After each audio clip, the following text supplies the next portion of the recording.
So like what growing up, you were getting in trouble in kindergarten. You then didn't go to pre-med. You decided to go take this business route, and now you're starting your own company. Like, what did your parents think about all this, or like your grandparents, or like the people around you? Were they just like, this woman's crazy, or were they supportive? I mean, yeah, my parents were very nervous. So Wow. Wow. Yes. Shout out, Mom. I won't say what I'm did not thinking. believe. Don't worry. I know they're super supportive. I mean, my parents are probably my biggest fans behind my husband and my kids. Even we taught the kids to tell each of us, go crush it today. Yeah. So then it kind of pumps you up because it starts your day on a good note. Love it. And how old are your kids? So I have she's just turned 7 last week, a 7-year-old and a 4-year-old. Love it. So whoa, they're little already kids, crushing things. Look at that. Little kids. Yeah. So, but I mean, honestly, with my parents, going back to that, I told them probably, I guess it was before I left a big corporate company, and I went out and took a risk and ran a company under the CEO on the commercial side. And I was trying to convince my dad to partner together. Let me come help you. I will take your business to the next level.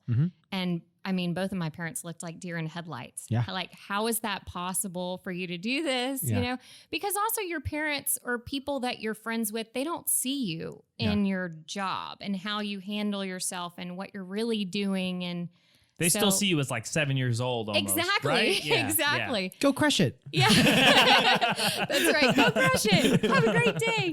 Nice. So yeah, but now I think they're just kind of in shock and amazed, but it's been so awesome because now my dad and I can help each other on deals, and it's just been wonderful. And the freedom of owning your own business, oh my goodness. If you're thinking about it and you have the skill set, do it. Do it, do it, do it. If you're driven and you are doing all right now, take the risk and do it. That's what I would say. So what do you think, Mark? Nice. I mean, you've done this, right? Yeah. So I like elements of your story sound very similar to mine.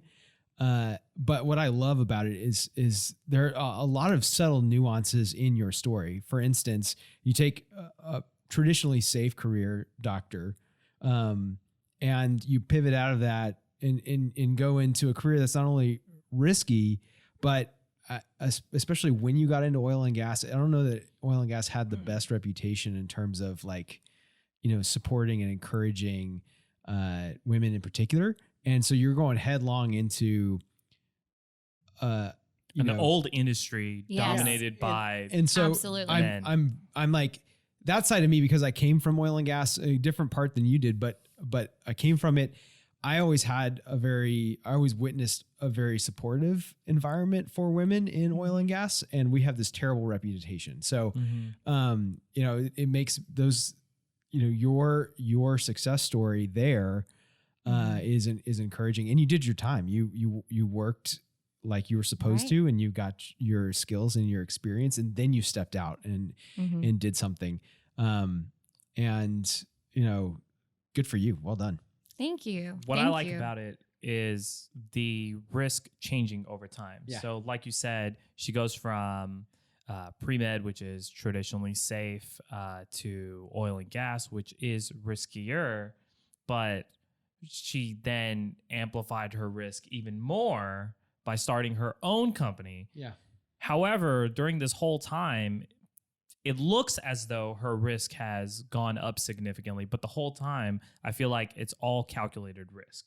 It's not, your risk is not really going up because you thought about this beforehand. Right. You first went into this sales supports role knowing that this is what you want. And then after that, you'd already built this large social network to where now when you do start your own consulting company, you've already built the relations. You're good. So the risk is not, it's there on paper, but it's not really there. Right. That's true.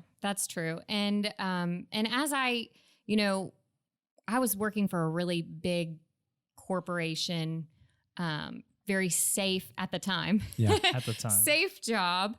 And I had, lots of experience. I was performing well, and this opportunity to go to this independent oil company on the downstream side, they came to me and kind of headhunted me away. So for me, that was probably one of the riskier moves that I made, was leaving big corporate oil to go to an independent. But it was giving me so much more in a sense of advancement for leadership, stepping out as a major leader, putting together global distribution agreements. And, you know, I mean, not to mention salary, right? Yeah. So, I mean, it was almost, you know, it was significant increase. So at some of these larger oil companies, it's a lockstep program. So once you're in, you're at a pay scale grade, and maybe it's 3 to 5 years, and you know, everybody's working longer, nobody's retiring these days. So it's very hard to move up in ranks, even if you're a top performer, even if you're a diverse candidate, which I would technically classify for. I think I should in more cases because I have red hair, but right, that's true. Yes. But that doesn't count, I don't think. So when I left, I actually I wasn't so sure about that. And so I talked to my boss and boss's boss, is there anything y'all can do? I just have this offer. I just cannot turn it down if we don't, you know, have a discussion here, because I loved where I was working. And so it went all the way up to like boss's boss's boss's boss, to the president of the business unit. Yeah. And she actually reached out and gave me a call, and we talked for a little while. And one of the things that she said was, you know, just don't burn any bridges, and we'd be happy to have you back. Yeah. And that was kind of like, okay, risk reduced. Yeah. So then I was like, okay, if I make this jump, I'm really not going to make everybody mad, but this is just what's best for my family and for my career. And it was an opportunity for leadership automatically, instead of waiting for the next round of whatever was going to happen within the big corporate job. So